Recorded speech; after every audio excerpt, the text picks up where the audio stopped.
नमस्कार सभी को। आप सभी का आपके अपने इस YouTube चैनल पर हार्दिक स्वागत है। आज हम हिंदी साहित्य का इतिहास से संबंधित 55 अति महत्वपूर्ण प्रश्नोत्तर करने जा रहे हैं। ये फर्स्ट ग्रेड, सेकेंड ग्रेड व अन्य सभी प्रकार की प्रतियोगी परीक्षाओं के लिए बहुत ही महत्वपूर्ण है। तो शुरू करते हैं आदिकाल। पहला प्रश्न है, हिंदी साहित्य के इतिहास लेखन में विधेयवादी पद्धति का प्रयोग किसके द्वारा किया गया है? ऑप्शन फर्स्ट है Garcin de Tassy, Shiv Singh Sengar. Option B है जॉर्ज ग्रियर्सन व Mishra Bandhu. Option C Acharya Ramchandra Shukla. Option D है बेनियातेन महोदय। तो ऑप्शन ए में गारसा दत्तासी व शिव सिंह सेंगर, इनके द्वारा वर्णानुक्रमी पद्धति का प्रयोग किया गया था। जॉर्ज ग्रियर्सन व मिश्र बंधुओं ने कालानुक्रमी पद्धति का प्रयोग किया था। आचार्य रामचंद्र शुक्ल ने विधेयवादी पद्धति का प्रयोग किया था।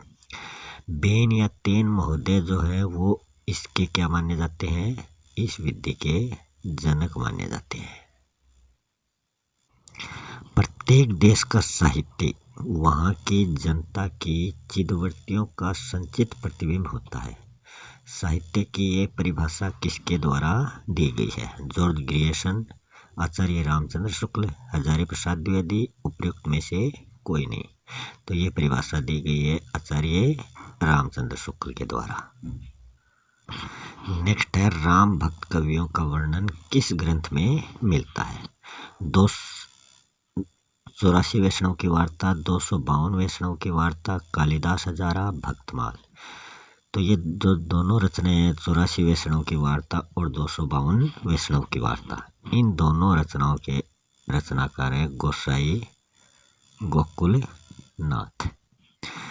84 वैष्णव की वार्ता में वल्लभाचार्य के 84 शिष्यों का वर्णन है और 252 वैष्णव वार्ता में विठलनाथ के 252 शिष्यों का वर्णन है। ये दोनों ही रचनाएं गद्य में प्रकाशित है।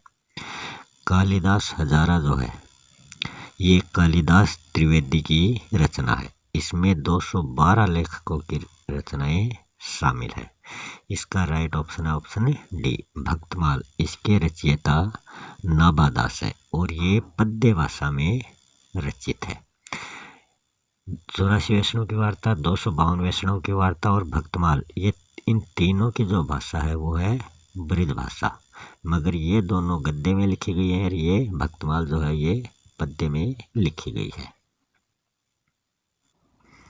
नेक्स्ट है, गुरु ग्रंथ साहिब में किसके पद संकलित नहीं है? तुलसीदास, कबीर, नामदेव, रैदास। तो गुरु ग्रंथ साहिब जो है इसके संकलन करता है गुरु अर्जुन देव, जो सिखों के 5वें गुरु हैं। इसमें कबीरदास, नामदेव, रैदास, नानक जी, मीरा व सूरदास के पद संकलित है, मगर तुलसीदास के पद इसमें संकलित नहीं है। ऑप्शन ए इसका राइट होगा।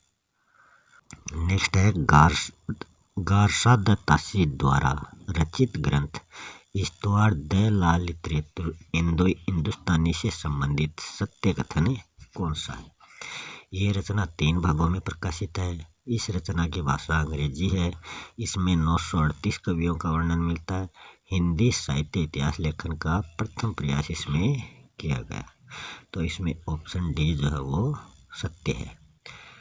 यह रचना 3 भागों में नहीं बल्कि 2 भागों में प्रकाशित हुई है। पहला भाग 1839 ईस्वी को प्रकाशित हुआ, जिसमें सिर्फ लेखकों का परिचय दिया गया।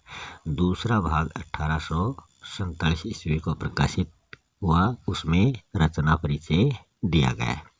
यह रचना अंग्रेजी भाषा में नहीं है बल्कि इसकी भाषा है फ्रांसीसी।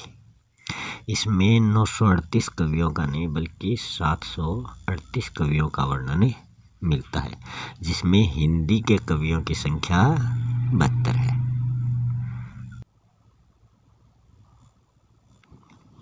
नेक्स्ट है the modern vernacular literature of northern Hindustan. इस ग्रंथ का हिंदी अनुवाद किसके द्वारा किया गया है? ये ग्रंथ किसके द्वारा रचित है? यह है जॉर्ज ग्रियर्सन के द्वारा, और इसकी भाषा जो है वो अंग्रेजी है। Nalin विलोचन Sharma, Kishorilal Gupt, William Jones, doctor Lakshmi Narayan Varshney. Doctor Lakshmi Narayan Varshney ने गारसा द तोसी का जो ग्रंथ है इस्तवार द ला लिटरेचर इंदोई हिंदुस्तानी, उसका हिंदी अनुवाद किया था। विलियम जोन्स ने एशियाटिक सोसाइटी ऑफ बंगाल की स्थापना की थी। नलिन विलोचन शर्मा जो है, इन्होंने हिंदी साहित्य का प्रथम इतिहासकार गारसा द तोसी को माना है। इसका राइट आंसर ऑप्शन है बी। शिव सिंह सेंगर द्वारा रचित ग्रंथ शिव सिंह सरोज से संबंधित कथन कौन सा है? पहली बार काल विभाजन व नामकरण का प्रयास इसमें किया गया। ये बिल्कुल गलत है। काल विभाजन व नामकरण का कोई प्रयास इसमें नहीं किया गया था। हिंदी भाषा में लिखा हिंदी का प्रथम साहित्य इतिहास ग्रंथ ये माना जाता है। ऑप्शन 20 का राइट है। संपूर्ण साहित्य को 11 कालखंडों में बांटा है जॉर्ज ग्रियर्सन ने। इसका प्रकाशन 1888 में नहीं बल्कि 1883 में किया गया है। 1888 में एशियाटिक सोसाइटी ऑफ बंगाल की स्थापना की गई थी। मिस्र बंधु विनोद से संबंधित गलत कथन कौन सा है? यह 4 भागों में प्रकाशित ग्रंथ है। इसके पहला, दूसरा और तीसरा भाग 1913 में प्रकाशित हो गया था, और जो चौथा भाग है वो 1934 में प्रकाशित किया गया था।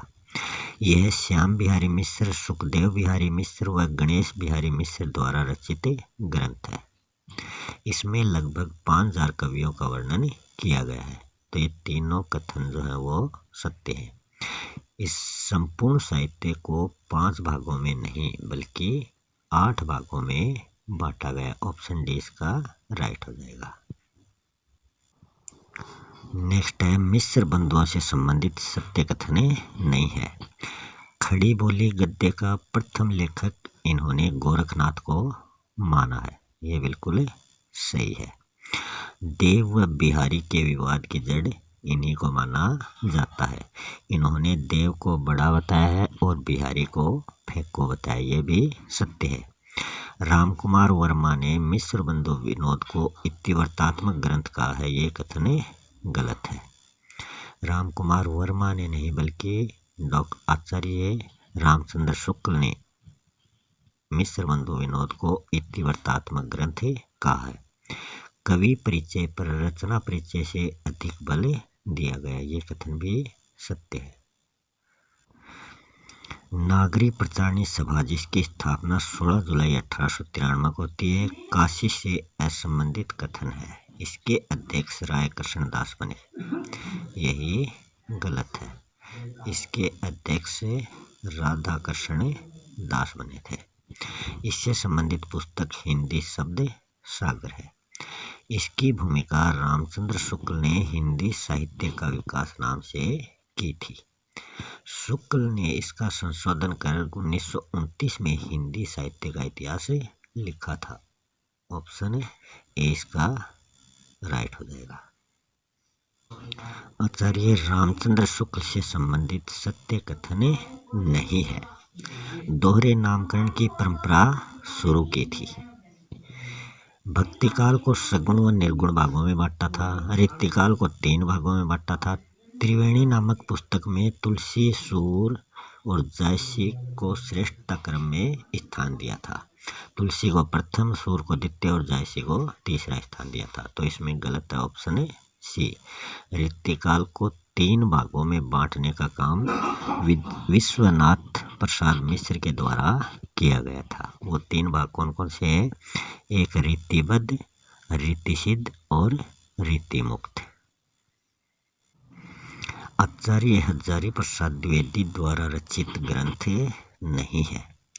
हिंदी साहित्य की भूमिका, जिसकी रचना 1940 में की गई थी। हिंदी साहित्य का उद्भव व विकास, जिसकी स्थापना 1953 है। हिंदी साहित्य का आदिकाल ये 1952 में रचित है। हिंदी साहित्य का आलोचनात्मक इतिहास ये 1938 में रचित है। तो इसमें जो रचना इनकी नहीं है वह ऑप्शन है सी। हिंदी साहित्य का आलोचनात्मक इतिहास डॉक्टर रामकुमार वर्मा द्वारा रचित ग्रंथ है। आदिकाल को संधि एवं चारण काल में विभाजित करने वाले विद्वान हैं आचार्य रामचंद्र शुक्ल, रामकुमार वर्मा, हजारी प्रसाद द्विवेदी, गणपति चंद्र गुप्त। रामचंद्र शुक्ल ने आदिकाल को वीर गाथा काल कहा है। हजारी प्रसाद द्विवेदी ने आदिकाल को आदिकाली कहा है। गणपति चंद्र गुप्त ने आदिकाल को शून्य काल कहा है। डॉक्टर रामकुमार वर्मा ने आदिकाल को संधि एवं चारण काल कहा है। नेक्स्ट है गणपति चंद्र गुप्त ने आदिकालीन साहित्य को धर्माश्रित, राज्याश्रित व लोकाश्रित रूप में बांटा है। तो ये आदिकाल को इन्होंने बांटा है। निम्नलिखित में से असंगत कथन है। डॉक्टर नगेंद्र ने नागरी प्रचारणी सभा के छठे खंड में रीतिकाल की भूमिका लिखी थी।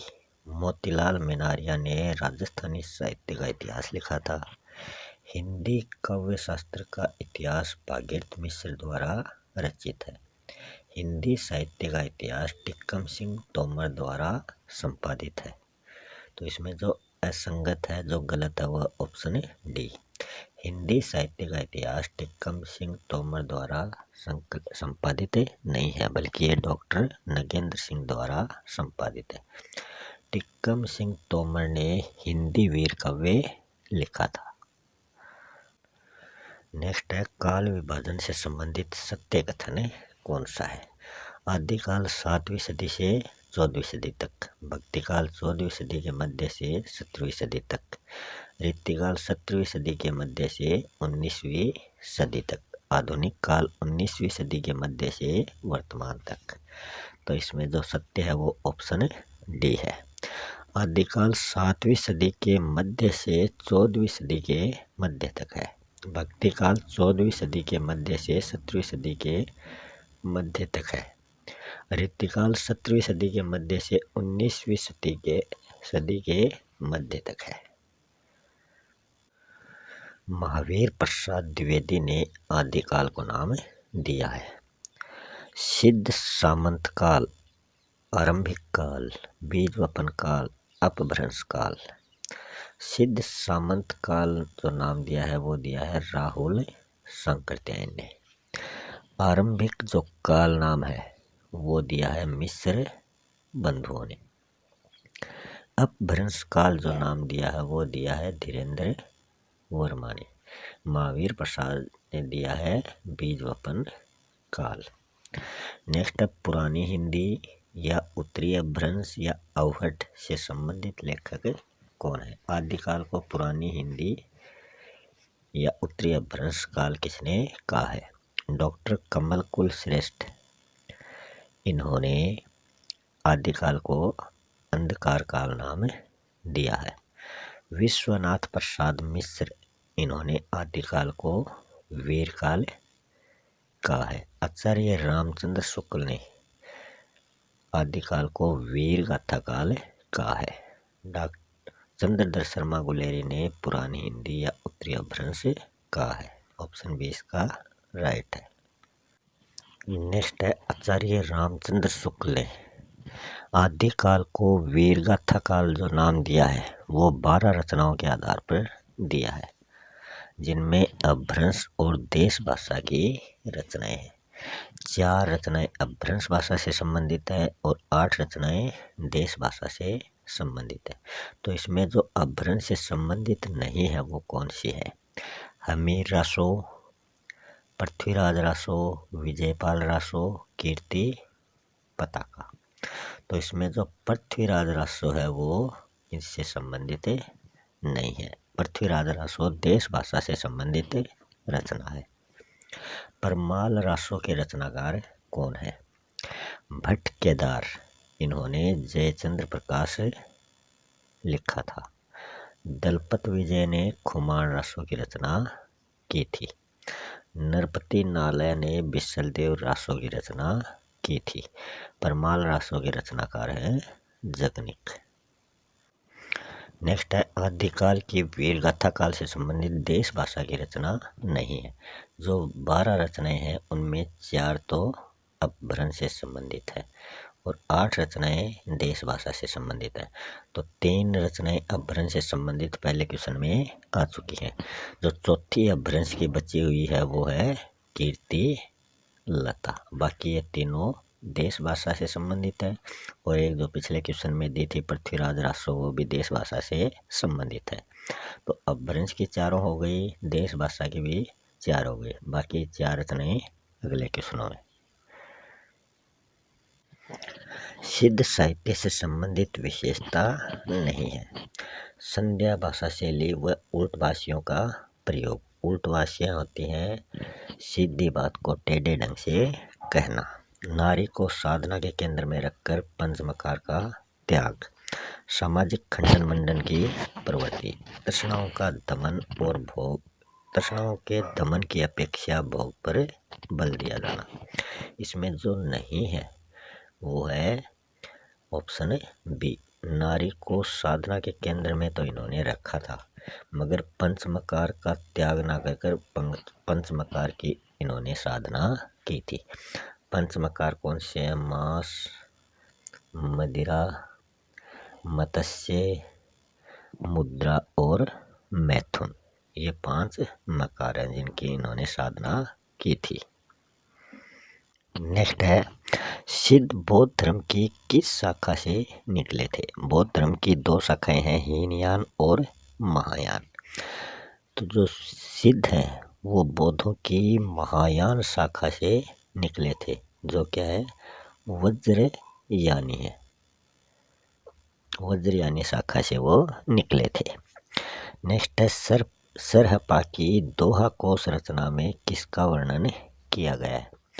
माया मोह का त्याग, सहज जीवन पर बल, पाखंड व आडंबरों का विरोध या उपयुक्त सभी का। माया मोह का त्याग और सहज जीवन पर बल। ये जो सरहपा के शिष्य हैं सबरपा जो है उनकी रचना है चर्यापद। ये चर्यापद रचना में माया मोह का त्याग और सहज जीवन पर बल दिया गया है। दोहा कोश में पाखंड व आडंबरों का विरोध किया गया है। नेक्स्ट है उड़ीसा के राज परिवार को अपना अनुयायी किसने बनाया था? कुकुरिप्पा, लुइप्पा, कनहप्पा, सरप्पा। कुकुरिप्पा जो है वो चरपटिया के शिष्य है और इन्होंने 16 ग्रंथों की रचना की थी। कनहप्पा जो है वो जालंधरपा के शिष्य हैं और इनके द्वारा छिंत्र ग्रंथों की रचना की गई थी। लुइप्पा जो है वो इसका राइट आंसर है। लुइप्पा जो है वो सर्वाधिक प्रसिद्ध सिद्ध माने जाते हैं जो सबरपा के शिष्य माने जाते हैं। नेक्स्ट है डोम्बिप्पा द्वारा रचित रचना कौन सी है? योगचर्या, अक्षरादिकोश, उपयुक्त दोनों या दोनों में से कोई नहीं।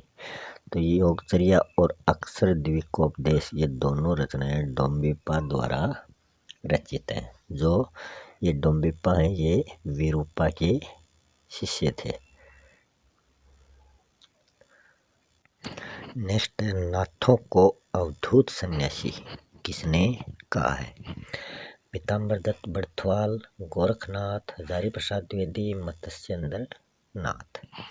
पीताम्बर दत्त बड़थवाल इन्होंने गोरखनाथ की रचनाओं का गोरखवाणी नाम से संपादन किया था। गोरखनाथ जो है वो नाथ संप्रदाय के प्रवर्तक माने जाते हैं। मत्स्येंद्र नाथ जो है इन्होंने नाथ संप्रदाय की स्थापना के लिए साधना का मार्ग चलाने का प्रयास किया था, मगर सफलता नहीं मिली। ये जो है ये गोरखनाथ के गुरु माने जाते हैं, मत्स्येंद्र नाथ। हजारी प्रसाद द्विवेदी इसका राइट ऑप्शन है। नेक्स्ट है सिद्धों की संख्या मानी गई है। तो सिद्धों की कुल संख्या 84 मानी जाती है, परंतु इनमें से 14 सिद्धों की ही रचनाएं हमें प्राप्त होती हैं। इन 84 में से 4 महिला सिद्ध संत भी थी। लक्ष्मी खरा, कनकलता, मणि प्रभा और मेखलपा, ये 4 स्त्री सिद्ध थी। 9 जो है वो नाथों की संख्या है। सिद्धों व नाथों की भाषा पूर्वीपन लिए हुए है, जबकि इनके उपदेशों की जो भाषा है वो टकसाली हिंदी है। ये परिभाषा देने वाले कौन है? ये परिभाषा दी है आचार्य रामचंद्र शुक्ल ने। नेक्स्ट है नाथों की हठ योग साधना में ठह का अर्थ क्या है? एक तो इसमें है का अर्थ और एक इसमें ठह का अर्थ। सूर्य, चंद्रमा, चारित्रिक शुद्धता, महासुखवाद। तो इसमें है का अर्थ तो है सूर्य और ठह का अर्थ है चंद्रमा। महासुखवाद जो है वो सिद्धों से संबंधित है, तो इन नाथों ने महासुखवाद के स्थान पर चारित्रिक शुद्धता पर बल दिया है। नेक्स्ट है जैन साहित्य में मुक्तक काव्य की सर्वाधिक प्रसिद्ध शैली कौन सी है? जैन साहित्य जो है वो अपभ्रंश व देश भाषा शैली में रचित है। फागु शैली, रास शैली या बीडी दोनों शैलियाँ। तो जैन साहित्य है उसके 2 भाग हैं, एक मुक्तक और एक प्रबंध काव्य शैली। मुक्तक काव्य शैली जो है वो फागु शैली में रचित है। इस फागु शैली में या इस मुक्तक काव्य में नाथों के उपदेश संकलित है, और जो जैन प्रबंध काव्य शैली है उसमें रास शैली से वो लिखी गई है। रास शैली में क्या होता है? इसमें नाथों की जीवनी संकलित होती है। जैन साहित्य का प्रमुख रस किसे माना जाता है? करुण व श्रृंगार, शांत, वीर व निर्वेद या उपयुक्त सभी। तो जैन साहित्य जो है उसमें श्रृंगार, करुण व वीर, इन तीनों रसों की मार्मिक अभिव्यक्ति इस साहित्य में मिलती है, और इस साहित्य का अंत जो होता है वो निर्वेद रस से होता है, परंतु जो प्रमुख रस है वो शांत रस माना जाता है। सरहपा को हिंदी का प्रथम कवि किसने माना है? रामकुमार वर्मा, राहुल सांकृत्यायन, गणपति चंद्र गुप्त, शिव सिंह सेंगर। शिव सिंह सेंगर ने पुष्य को हिंदी का प्रथम कवि या हिंदी का प्रथम कवि माना है। गणपति चंद्र गुप्त ने शालिभद्र सूरी को हिंदी का प्रथम कवि माना है।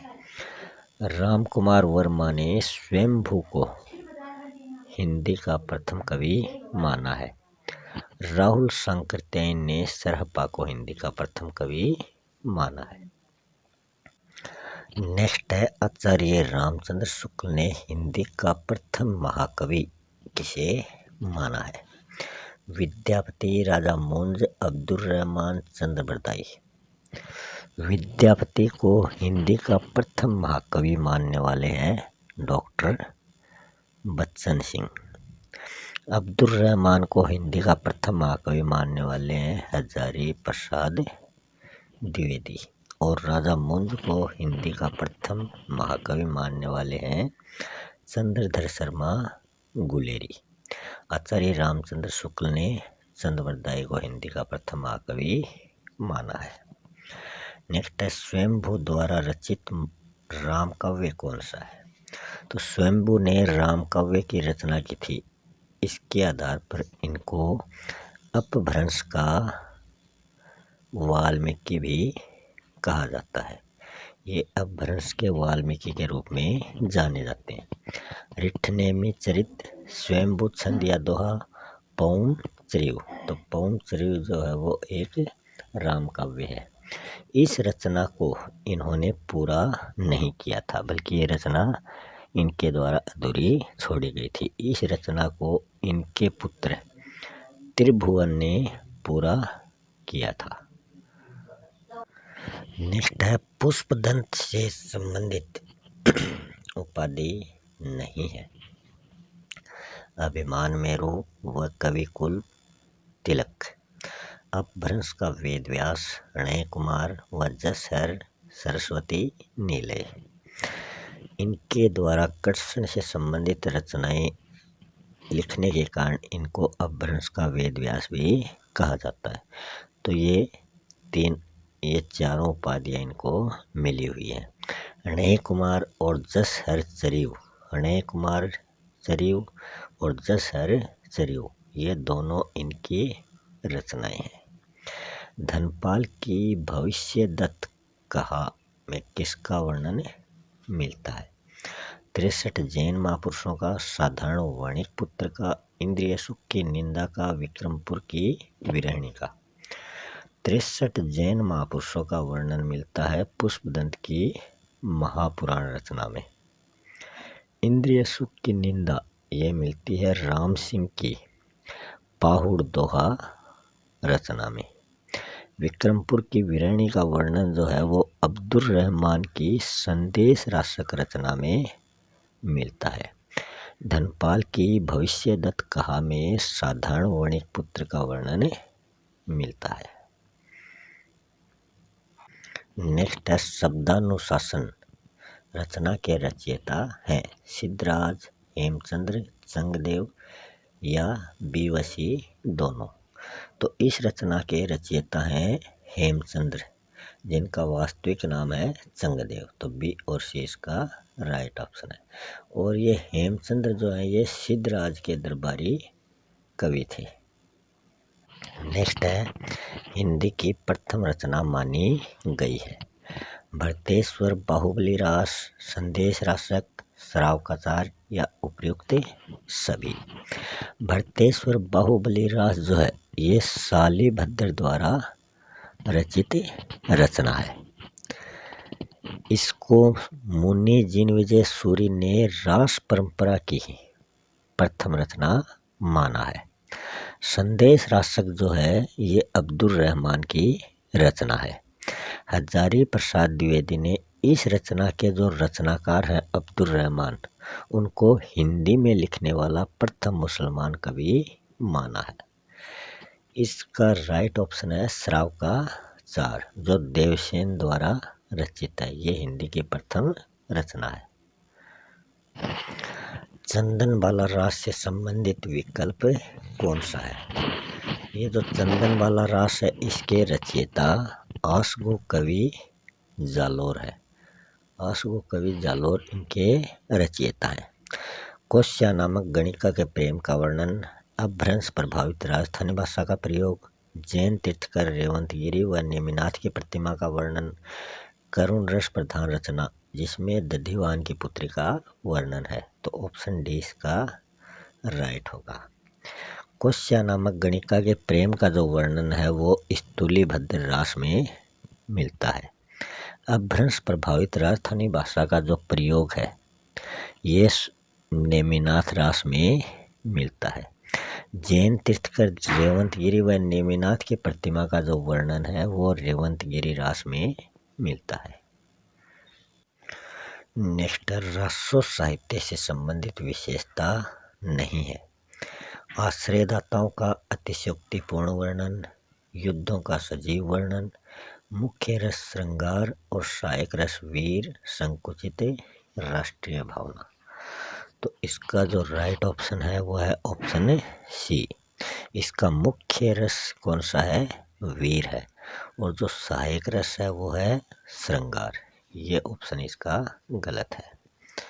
पृथ्वीराज रासो को अर्ध प्रमाणिक मानने वाले विचारक कौन से हैं?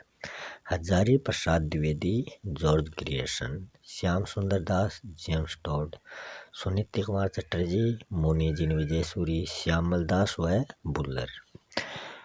हजारी प्रसाद द्विवेदी ने तो अर्ध प्रमाणिक माना है, परंतु जॉर्ज ग्रियर्सन जो है इन्होंने इनको प्रमाणिक माना है।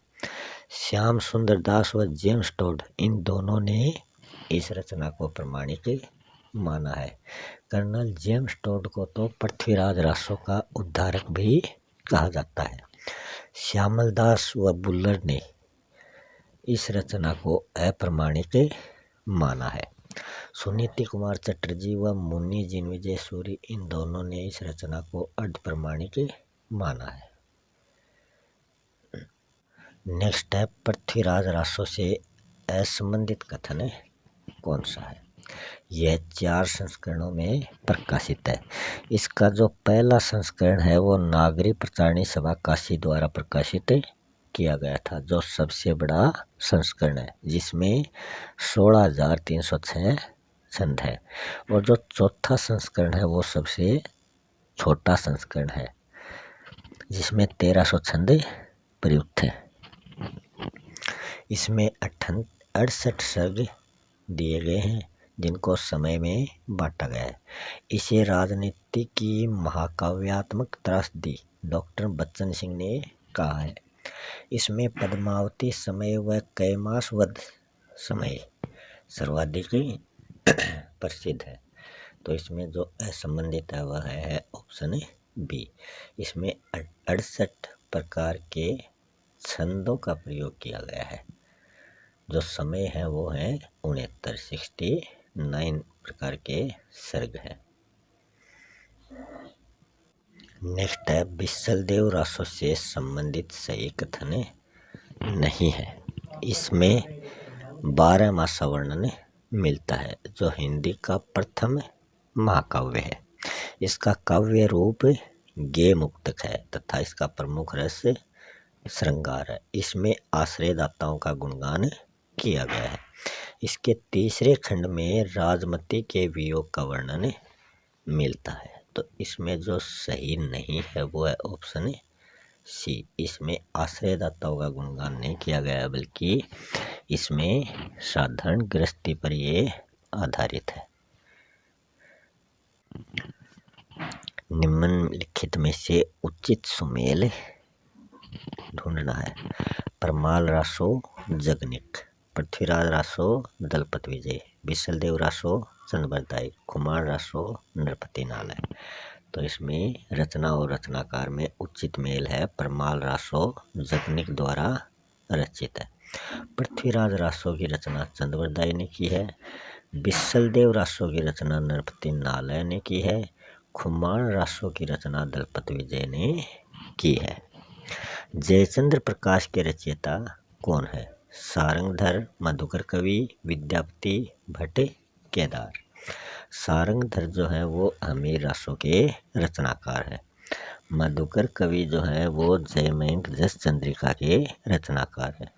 विद्यापति ने कीर्तिलता और कीर्ति पताका की रचना की है। इसका राइट ऑप्शन है भट्ट, केदार।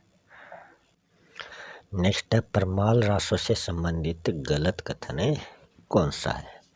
इसका नामकरण व संपादन आचार्य रामचंद्र शुक्ल द्वारा किया गया। महोबा के लोकगीतों पर आधारित इसका प्रकाशन चार्ल्स एलियट द्वारा किया गया 1865 में। इसमें आला उद्दल की वीरता का वर्णन मिलता है, जो परमर्दी देव के सेनानायक थे। वाटरफील्ड ने इसे पृथ्वीराज रासो का अंश माना है। तो इसमें जो गलत कथन है वो है ऑप्शन ए। इसका नामकरण व संपादन रामचंद्र शुक्ल द्वारा नहीं, बल्कि बाबू श्याम सुंदर दास द्वारा किया गया है। नेक्स्ट है विद्यापति से संबंधित सही विकल्प नहीं है। इसकी जो पदावली रचना है उसका आधार जयदेव की गीत गोविंद रचना से लिया गया है। मिथिल कोकिल, कवि शेखर, खेलंतु कवि, अभिनव जयदेव ये इनके उपनाम हैं। कीर्तिलता व कीर्ति पताका दोनों इनकी प्रशस्तिपरक काव्य रचनाएं हैं। आजकल अध्यात्म के चश्मे सस्ते हो गए, ये इनकी भू परिक्रमा रचना के लिए कहा गया है।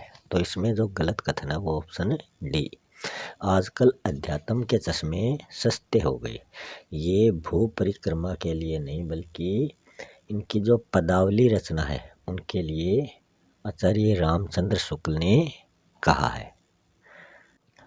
अमीर खुसरो से असंबंधित कथन कौन सा, मतलब जो कथन गलत है। हिंदवी तोता, तूतीय हिंद इनके उपनाम हैं। आदिकाल में खड़ी बोली के प्रथम प्रयोगकर्ता ये माने जाते हैं। इनकी जो रचना खालिक बारी है वो अरबी, फारसी व हिंदी का शब्दकोश है। दो शकुने, ढकोसले, मुकरियाँ इनकी अन्य रचनाएं हैं। तो इसमें जो गलत कथन है वो है ऑप्शन सी, खालिक बारी जो रचना है वो अरबी, फारसी और हिंदी का शब्दकोश नहीं बल्कि पर्याय कोश मानी जाती है। 50 नंबर क्वेश्चन है, ढोला मारू राधुहा से संबंधित कथन नहीं है। इसकी जो रचना है कवि कल्लोल द्वारा 11वीं सदी में एक लोक गायन शैली के रूप में की गई है। यह संदेश काव्य परंपरा की वियोग परक श्रृंगार रचना है कि इसमें श्रृंगार के वियोग पक्ष का वर्णन मिलता है। नायक ढोला 2.5 वर्ष का, नायिका मारवणी 1.5 वर्ष की व सह नायिका मालवणी है, ये इनके पात्र हैं। जैन कवि कुशललाभ द्वारा बाद में इसमें दोहे जोड़े गए। तो इसमें जो गलत कथन है वह है ऑप्शन डी, जैन कवि कुशललाभ द्वारा इसमें दोहे नहीं बल्कि चौपाई जोड़ी गई है। नेक्स्ट है, राउल वेली रचना से संबंधित सत्य कथन नहीं है। यह नक्सिक परंपरा का प्रथम काव्य है। यह शिलांकित चंपू काव्य करती है। चंपू काव्य वो होता है जिसमें गद्य पद्य दोनों का मिश्रण होता है। इसमें हिंदी की 8 बोलियों का प्रयोग किया गया है। इसके लेखक रोड़ा कवि है। तो इसमें गलत कथन है ऑप्शन सी, इसमें हिंदी की 8 नहीं बल्कि 7 बोलियों का वर्णन मिलता है। नेक्स्ट है, उक्ति व्यक्ति प्रकरण रचना से असंबंधित कथन कौन सा है। इसके जो लेखक हैं वो दामोदर शर्मा हैं और यह जो रचना है ये व्याकरण से संबंधित रचना है। इसमें राजा के पुत्रों की शिक्षा के लिए 5 प्रकरणों में इसकी रचना की गई है। अयोध्या व उसके आसपास के प्रदेश की संस्कृति व भाषा पर प्रकाश डाला गया है।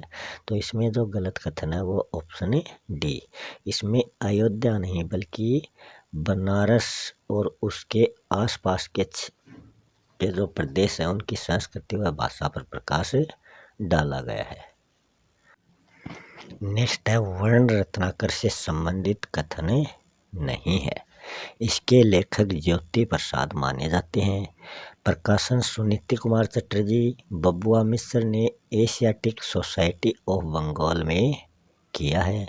इसे मैथिली का विश्वकोश भी कहा जाता है।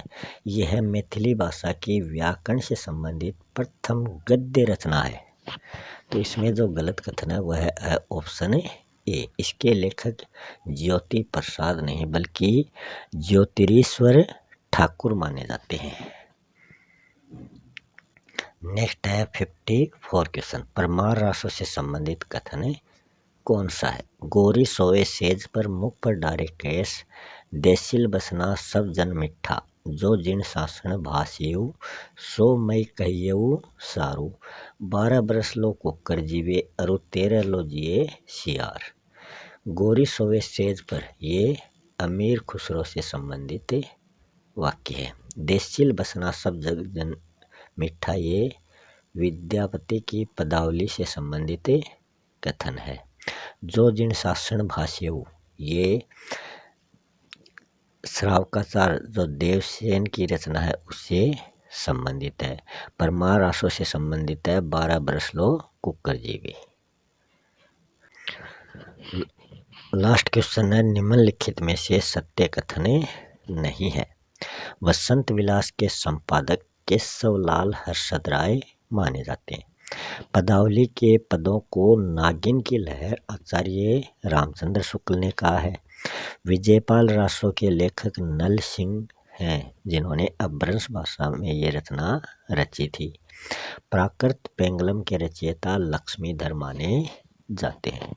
तो इसमें जो गलत कथन है वो ऑप्शन है बी। पदावली के पदों को नागिन की लहर आचार्य रामचंद्र शुक्ल ने नहीं कहा बल्कि सूर्यकांत त्रिपाठी निराला ने ये कहा है। तो आज के वीडियो में इतना ही। मिलते हैं नेक्स्ट वीडियो में भक्ति काल के कुछ महत्वपूर्ण प्रश्नों के साथ। तब तक के लिए धन्यवाद।